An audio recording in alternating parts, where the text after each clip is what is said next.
petani-petani kacang panjang itu kok banyak yang khawatir, mengeluh dan lain sebagainya. Nah, yang saya tanyakan pertama kali itu tantangan terbesar Pak Budi, tantangan terbesar tanam kacang panjang secara umum lah, secara umum ini tantangan terbesarnya apa menurut penjenengan? Kemudian saya pernah trial ini di daerah Klaten ya, di daerah Klaten sekitar ya. Itu Jawa Tengah saya masih sebenarnya nggak tahu, ternyata berapa itu direspon positif karena rasanya yang manis gitu loh. Pak Kumis, yoi, bisa dimulai? Oke.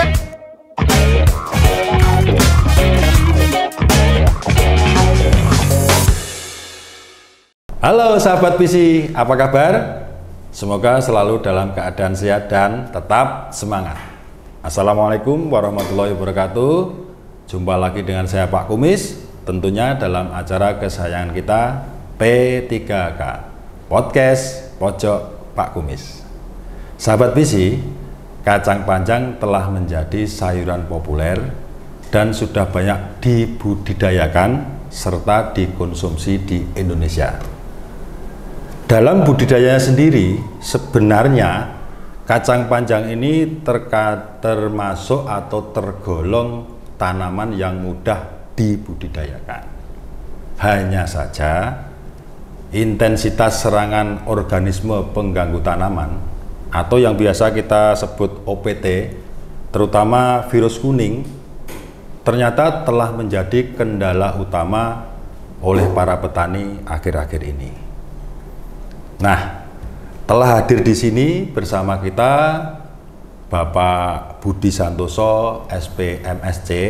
Beliau ini merupakan pakar dan pemulia tanaman kacang panjang dari PT Visi Internasional Tbk. Kita akan membahas bersama beliau tentang permasalahan tersebut. Yuk, langsung kita sapa. Pak Budi, iya. Selamat siang. Iya, selamat siang dan selamat ketemu nih Pak. Iya. Mencari mau ketemu Pak Budi, mau tanya masalah kacang panjang itu, waduh susahnya karena memang ahlinya ahli begitu ya Pak ya. Wah, berlebihan. Berlebihan. Saya nggak sesibuk itu. Sehat yang penting ya. Sehat. Sehat ya, alhamdulillah. Ya. Semoga kita terus diberi kesehatan. Amin. Sehingga kita bisa lebih berkarya lagi, tentunya jelas, di profesi kita masing-masing. Ya, Oke Pak Budi, nah ini saya ini sangat istilahnya itu orang bahasa sekarang itu kepo itu pengen tahu utamanya tanaman kacang panjang karena setelah saya itu banyak keliling-keliling di lapangan itu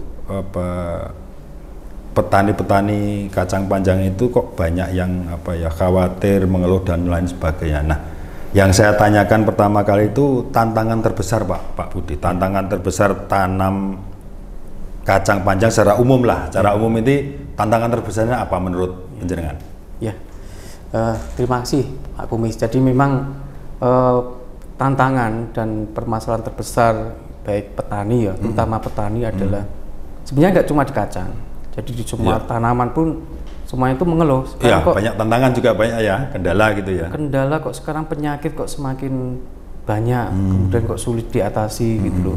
Padahal sebelumnya tidak ada masalah, sekarang kok tiba-tiba ada masalah. Utamanya penyakit jelas. Dan di kacang panjang utamanya adalah virus. Virus itu sendiri ya, virus, berarti yang dikhawatirkan petani kacang panjang yang akhir-akhir dikeluhkan itu berarti yang terbesar itu virus itu Pak ya? Ya, benar.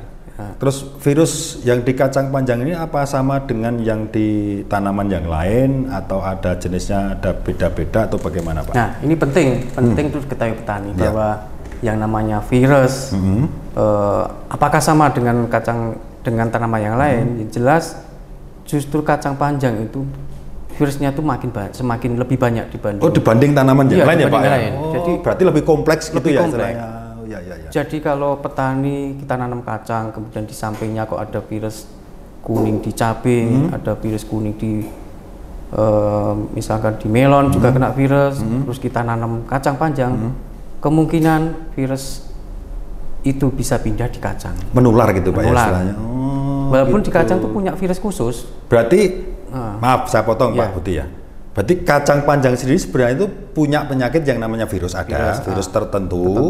Tapi karena di sampingnya ada tanaman lain yang terkena virus juga, itu bisa menular juga ke semakin parah. Berarti memperparah keadaan gitu. Kacang panjang ketika ada virus di tanamannya. Oke. Itu yang perlu diperhatikan oleh petani. Berarti gini ya Pak, berarti memang yang tadi saya informasikan itu bahwa petani kacang panjang ini akhir-akhir ini kan mengeluh. Yang tadi jenengan sudah info bahwa sebelumnya tidak ada masalah, kendala pun juga nggak signifikan kan. Sekarang memang banyak dikeluhkan, itu berarti virus ini Pak. Virusnya. Nah, kita bicara virus dulu Pak. Bicara virus dulu lah. Setelah menjadi kendala utama itu apa faktor apa saja Pak yang mempengaruhi meningkatnya serangan virus sendiri, utamanya pada tanaman kacang panjang ini Pak? Bisa diceritakan Pak? Pertama yang konsep segitiga penyakit harus kita pahami. Segitiga apa? Tanaman artinya tanaman budidaya kita yang kurang tahan virus. Kemudian yang kedua, ada sumber penyakit. Penyakitnya apa ya? Tadi saya sampaikan ada tanaman timun kena virus, cabai kena virus, apalagi ada di situ ada kacang kena virus. Kemudian faktor yang ketiga apakah lingkungan yang mendukung virus itu bisa berkembang. Nah, ketika ada 3 faktor itu berada di salah satu lokasi yang sama, kemudian seiring berjalannya waktu, munculnya virus akan semakin besar. Berarti lebih mudah masuk gitu ya Pak ya? Iya, itu didukung oleh penyebar virus. Nah, mungkin petani tidak menganggap remeh adanya kutu kebul. Padahal kutu kebul itulah yang sebenarnya menjadi sumber penyebaran virus. Vektornya gitu ya Pak? Vektornya itu yang harus dikendalikan. Berarti selama ini petani itu menganggap enteng atau memandang sebelah mata ya Pak, kutu kebul ini ya, bisa gitu, apa bisa disimpulkan ya, petani begitu? Kadang memang menganggap itu kok sulit dikendalikan kutu kebul, terus yang sebelumnya tidak begitu bermasalah gitu. Tetapi sebenarnya itu sekarang menjadi masalah yang terbesar. Iya. Solusinya apa terhadap kutu kebul itu? Kutu kebul harus dibasmi, paling enggak disemprot seminggu sekali. Dikendalikan lah istilahnya. Ya. Soalnya kan siklus kutu kebul itu 23 hari. Jadi 23 hari ya. Selama 23 hari dia dari menetas sampai jadi dewasa 23 hari. Makanya siklus itu harus dipotong. Begitu ya Pak. Jangan sebelum sampai pada fase yang terakhir itu ya Pak ya. Harus dipotong, dibunuh dulu. Kalau bisa dibunuh sak telur-telurnya. Berarti di bumi hanguskan. Soalnya itu ya sumber utamanya. Berarti Pak ya.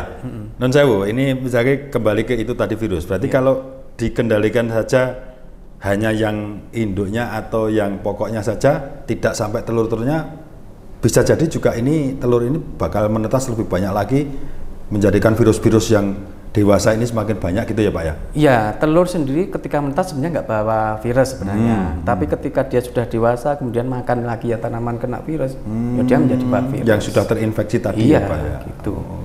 Makanya solusinya ketika belum ada varietas tahan virus, solusi utamanya yaitu dibasmi kutu kebulnya. Itu kalau belum ada yang varietas tahan virus. Oke, berarti langkah awal ya Pak ya, karena bagaimanapun juga ini ketahanan virus di satu varietas kacang panjang itu memang dibutuhkan. Kan Pak ya. Jadi sementara belum ada, ya caranya dengan antisipasi dikendalikan tadi Pak ya. Diputus siklus hidupnya lah istilahnya biar tidak menyebar terlalu luas gitu ya Pak. Kemudian masih juga seputar ini Pak, seputar perkembangan meningkatnya serangan virus. Nah, kemudian seberapa besar sih Pak pengaruhnya terhadap tanaman kacang panjang itu sendiri jika sudah terserang virus yang tadi disepelekan oleh petani, tahu-tahu sudah berkembang banyak menyerang, baru mau dikendalikan. Nah, ini pengaruhnya terhadap produksi sendiri tanaman gimana Pak? Virus itu kan sifatnya sistemik ya. Jadi ketika masuk ke tanaman, dia menyebar. Virusnya udah di mana-mana. Ibaratnya kita kena kanker, manusia kena kanker. Betul, lah. Sudah menyebar ya nggak bisa disembuhkan kan. Nggak tertolong lagi ya Pak ya. Nah, dampaknya apa? Dampaknya ketika sudah kena virus, ada potensi kerugian tuh bisa menyampai 100%. Berarti gagal ya Pak? Gagal total. Gagal total berarti ya? kacang panjang dalam kondisi parah itu. Dalam kondisi parah, kalau mulai dari kecil sudah kena, ya sudah dia nggak bisa berbuah. Tetapi kalau dia di awal vegetatif baru kena, kemudian dia berbuah, kena gitu, resikonya apa? Resikonya nanti pertama produktivitas menurun. Betul ya. Yang kedua muncul buah tetapi buahnya kuning. Berarti Jadi hijau tapi lorek kuning gitu. Tidak normal ya Pak ya, berarti tidak normal ya? Iya, tidak bisa laku dijual. Nah, intinya apa? Intinya virus itu memang menjadi masalah utama. Dia tidak bisa tumbuh normal, kemudian bisa tumbuh normal tapi buahnya juga kuning, nggak laku. Oke, paham. Jadi bisa 100% Pak, bayangkan. Betul, berarti 100% kayak kerugian. apa namanya fuso ya Pak ya? Ya, jadi tidak ada harapan lagi ya? Harapan lagi. Ya tadi seperti yang disampaikan Pak Budi tadi, ibaratnya itu kalau manusia sudah terkena apa? Kanker ya Pak ya? Sudah stadium paling tinggi, ya wes tinggal kalau kanker masih bisa di kemoterapi ya, kalau tanaman nggak bisa di kemo. Gitu ya Pak ya? Nah, kemonya gimana? Iya, mau dibawa ke dokter pun gimana? Mau di kemo di laporan nggak bisa ya.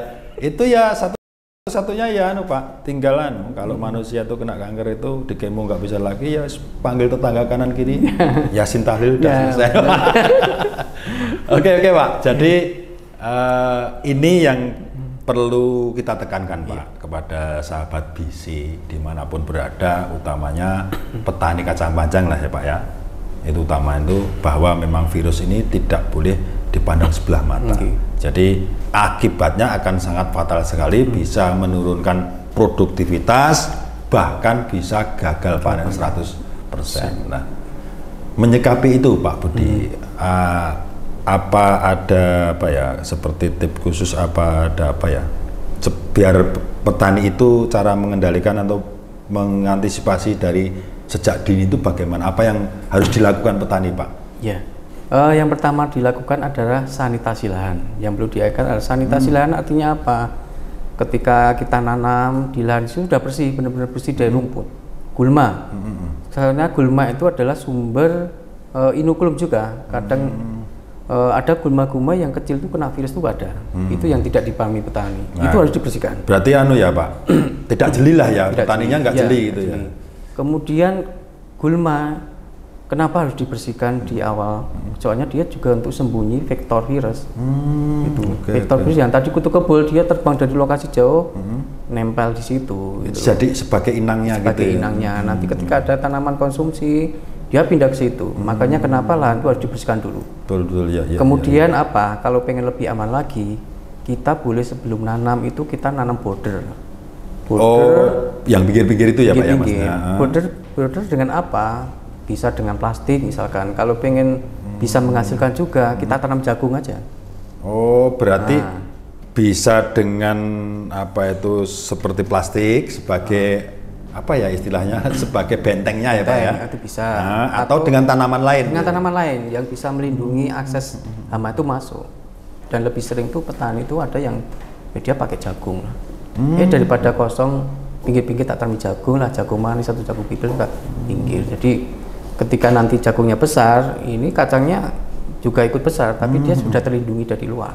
Gitu ya, buat kayak tameng gitu ya Pak ya. Gitu. Kalau ada virus-virus atau penyakit-penyakit dari luar, nempel di situ dulu, nyerang di situ gitu ya.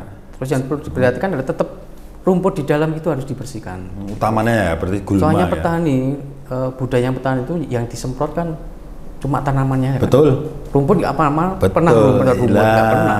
Itu yang kadang petani itu lupa kalau penyebar virusnya nanti pindah ke rumput kalau nggak dilakukan. Nah, itulah Pak Budi yang perlu kita infokan ke sahabat BC itu bahwa jangan hanya istilahnya fokus kepada tanamannya, tapi hal-hal yang akan mempengaruhi nanti kembang tumbuhnya tanaman itu sendiri harus diantisipasi. Bener, gitu Pak Budi ya gitu. Terus ini Pak, saya menarik sebelum kita lanjutkan ke kacang panjang Pak. Itu tadi yang border atau pagarnya itu apakah itu ini sepemahaman saya Pak Budi ya. Itu kalau ditamengi di border itu tanaman yang satu rumpun itu memperparah atau harus beda rumpun Pak? Misalkan kayak kacang panjang dengan jagung kan nggak ada masalah ya Pak. Masalah. Misalkan kacang panjang dengan timun atau bagaimana? Harus beda, tidak satu rumpun atau boleh satu rumpun Pak? Kalau menurut Pak Budi, bordernya dengan tanaman utama? Yang namanya border sebaiknya yang jenis penyakitnya itu berbeda. Oke. Kalau timun, melon, cabai misalnya jadi border kan masih Sama juga. Sama, satu nggak keluarga. bisa. Ya, satu keluarga. Virusnya masih sama, Ya, nggak itu bisa. ya, ya, Kenapa oke, harus pakai jagung? Itu.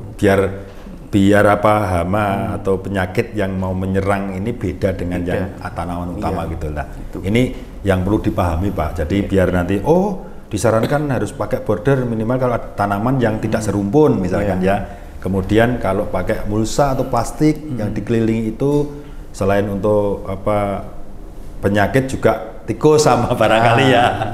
Barangkali gitu Pak Budi. Tapi itu nggak umum, ada tanam kacang di kelilingi plastik kan umum. Tapi kan tanaman masih umum, masih bisa. Lihat-lihat situasi dan kondisi Pak Budi ya. Oke. Ini kita sekarang mengacu ke varietas Pak. Yang saya tanyakan sekarang kan yang kembali kita ke awal itu kan petani itu sebagai momoknya kan virus.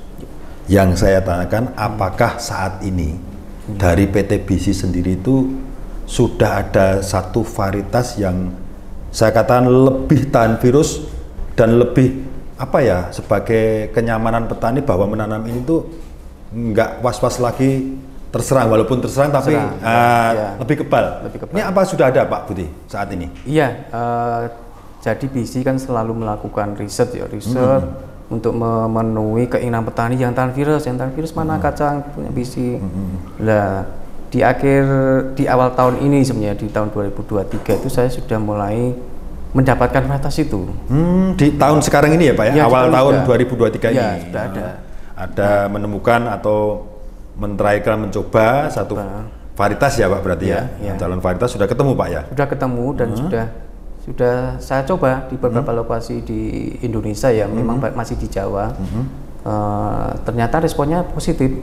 Dalam arti apa? Di beberapa lingkungan ya Pak ya? Beberapa lingkungan di daerah yang memang endemis, mencoba walaupun memang terserang, tetapi itu jauh lebih bagus dengan kompetitor yang ada. Dan itu terbukti. Berarti dari risetnya BC itu juga sudah melakukan trial uji coba yang memang nanti akan menghasilkan satu varietas yang memang tahan virus yang diinginkan di pasar yang begitu ya. Sudah ada namanya Pak? Sudah, namanya Bravo. Oh Bravo, kacang panjang Bravo ya berarti. Varietasnya namanya Bravo gitu ya Pak ya? Setahu saya Bravo itu kan Bravo. Iya, apa sepeda motor ya? Lah sepeda motor. Ada itu sepeda motor Bravo ya.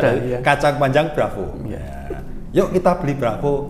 Bravo apa? Motor apa kacang panjang? Bisa dua-duanya Pak. Beli sepeda motor Bravo, bonusnya benih kacang panjang Bravo. Bisa jadi Pak. Oke. Sekarang kita fokus ke Bravo Pak. Saya jadi penasaran nih, biar sahabat BC juga tahu lebih banyak informasi varietas baru produk dari BC ini, yang Bravo ini Pak. Nah, kelebihan Bravo ini Pak, kelebihan yang saya tanyakan, selain yang tadi utama tadi lebih tahan virus, itu kelebihan yang lain apa dibanding dengan varietas lain lah, kita bilang varietas lain? Nah tentu saja saya tidak meninggalkan karakter yang dikehendaki petani yang lain. Jadi karakter petani misalkan? Yang dikehendaki petani kan dulu ya sebelum ada virus itu yang dikehendaki kan polongnya panjang. Oh panjang. Kemudian polongnya keras, kemudian padat, kemudian daya simpannya lama. Lah Bravo ini sudah saya penuhi itu karakter seperti itu. Jadi dia panjang. Panjangnya ya sekitar di atas 70, paling 73 cm ya berarti ya. 73, 75 gitu. Itu sudah cukup panjang. Soalnya petani pernah saya tawarkan yang lebih panjang mau enggak 80, 85. Terlalu panjang Pak. Malah nggak mau ya? Jangan yang terlalu nanti kalau terlalu panjang kasihan ibunya Pak. Potongnya capek. Terlalu panjang masalahnya. Kemudian dari sisi kekerasan dia cukup keras. Jadi kalau dipencet itu kan keras padat. Nggak mudah lembek gitu ya Pak ya? Mudah lembek. Kemudian itu kan berkaitan dengan daya simpan.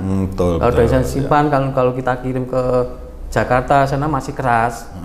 Kalau yang kualitas lembek sampai sana udah jadi lodeh. Ya berarti kan apa itu keras itu juga mempengaruhi daya kirim ya. Ya, daya kirim. simpan kemudian kirim jarak jauh gitu ya, Pak. Ya. Berarti sudah ada di Bravo ini ya, Sudah Pak. ada di Bravo. Kemudian saya pernah trial ini di daerah Klaten ya, di daerah Klaten sekitar ya.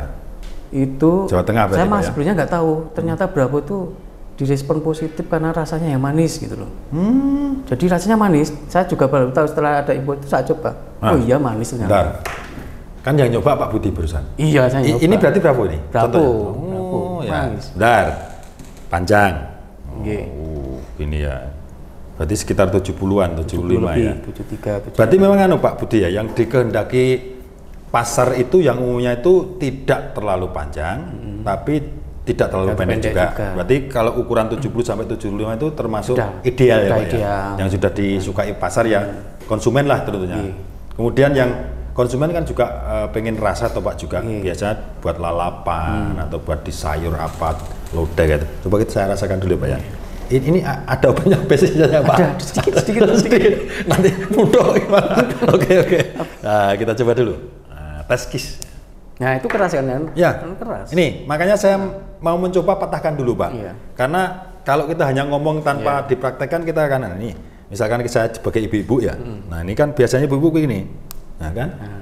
Nah. Gampang Kan, ya. nah, gampang tapi ada bunyinya Pak. Ada bunyinya.